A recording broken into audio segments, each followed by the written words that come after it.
খেয়ে আর লাভ কি। মনে মনে নিজেকে নিজেই দোষারোপ করছিলেন। তিনি নিজেকে বারবার বলতে থাকেন, সেদিন প্যানিক না হয়ে আমি চাইলে আস্তে ধীরে প্যারাশুটের রশিগুলো ঠিকভাবে খুলতে পারতাম, কিন্তু আমি কত বড় গাধা যে সেদিন মাথা ঠান্ডা না রেখে উল্টো প্যানিক হয়েছি। বারবার তার মাথায় শুধু এই মোমেন্টগুলোই ঘোরাফেরা করতে থাকে, আর সেগুলো ভাবতে ভাবতে নিজের উপর প্রচন্ড রাগ হয় তার।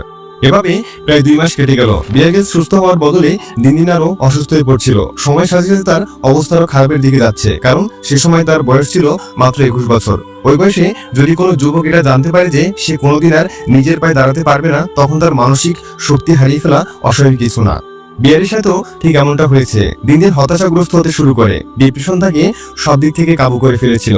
রাতে তার ঘুম আসতো না, উল্টো আরো শ্বাসকষ্ট হতো। তার আশেপাশে থাকা পরিচিত মানুষরা এগুলো দেখে প্রচন্ড অবাক হতো, কারণ মানসিকভাবে শক্তিশালী একটা ছেলে দিন দিন হতাশাগ্রস্ত, ভীত হয়ে পড়ছে। কিছুদিন পর হসপিটাল থেকে রিলিজ দেওয়া হয়। বাড়িতে এসে শুয়ে শুয়ে তিনি ভাবতে থাকেন, আমি কি আবার আর্মিতে জয়েন করতে পারবো? কখনো কি আবার আগের মতো হাঁটতে পারবো? হঠাৎ তার চোখ যায় দেয়ালে থাকা মাউন্ট এভারেস্টের একটা ছবির উপরে। কিন্তু কেই বা জানতো দেয়ালের এই ছবিটির কারণেই বিয়ার নতুন এক জীবনের সন্ধান পাবে। ছোটবেলা থেকেই বিয়ার গ্রিলস তার বাবার স্বপ্ন ছিল মাউন্ট এভারেস্টে চড়া, কিন্তু সেই সময়টাতে তিনি তো ঠিকমতো নিজের পায়ে দাঁড়াতেই পারছিলেন না। তবে হঠাৎ করে তিনি এমন কিছু করে বসেন যা তিনি নিজেও কখনো এক্সপেক্ট করেননি। পিঠে মেটাল বেস থাকার পরেও তিনি নিজের বিছানা থেকে উঠে পড়েন। কোনো মতে গড়িয়ে গড়িয়ে সেই ছবিটা পর্যন্ত পৌঁছায়। দেয়াল থেকে সেটিকে হাতে নেয় আর মনে মনে বলেন, যাই হোক না কেন আমি শুধু নিজের পায়ে দাঁড়াবোই না, সাথে মাউন্ট এভারেস্টে চড়েও দেখাবো। সেই সময় বিয়ার গ্রিলস যা পরিকল্পনা করেছিলেন সাধারণ দৃষ্টিতে তা ছিল প্রায় একেবারে অসম্ভব।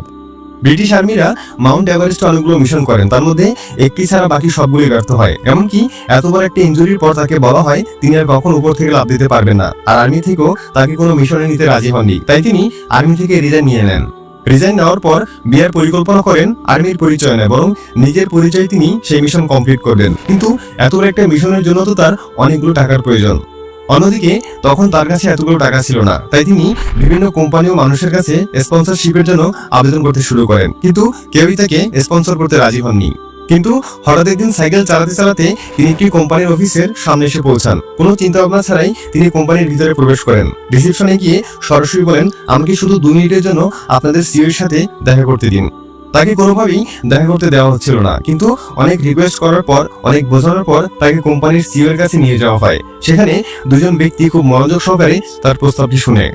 অবিশ্বাস্যভাবে তারা বিয়ার গ্রিলসের স্বপ্ন, সাহস আর মনোবল দেখে তাদের স্পন্সরশিপ রিকোয়েস্টটি অ্যাকসেপ্ট করে নেয় এবং বিয়ারের স্বপ্ন পূরণের সঙ্গী হয়। অবশেষে SSAFA সংস্থার সাহায্যে তিনি নেমে পড়েন তার স্বপ্ন পূরণের রাস্তায়। SSAFA হলো একটি যুক্তরাজ্যের দাতব্য সংস্থা যা ব্রিটিশ সশস্ত্র বাহিনীর পুরুষ, মহিলা, প্রবীণ সৈনিক ও তাদের পরিবারকে